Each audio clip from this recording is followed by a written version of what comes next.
古鸟嘅立场。公墓嘅费用要避向哪位？建调保土留绿地嘅家训，破解故事嘅一角，故事嘅立场，蕴藏等前方嘅信念啦。追求生命中短暂嘅梦，也係天作要完成嘅梦。不停嘅翻比地平線，去到可能嘅地方，某天係不可預測嘅命運的決定佢向未知嘅世界。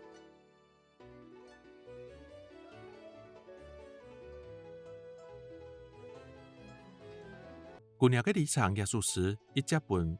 評論正規學嘅時嘅評論者去引用。耶穌是佢其實代表嘅係一種詩人夾嘅一個故事感，加透過故事佢做得進去尋究、進去探索屬於詩嘅一個內涵，還個透過故事佢做得去理解生命，佢做得理解透過自家嘅思考，去對宇宙、對生命有更加深嘅一個理解。韓國古鳥嘅立場，耶穌是故所為本按到評論人注意到，係因為佢咪代表整個自家對自家個人嘅一個理想，一個追求。加佢係個古鳥，喺啲時地會看到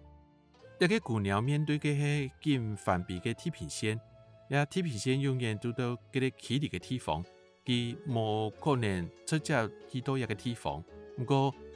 面對一個冇可能去到嘅地方，佢還係更向嗰邊比。佢其實對一種生命、對事更加高遠嘅一個追求。不過佢咪認為自家係一個古鳥，老故事認為係一個本自家成長、本自家做得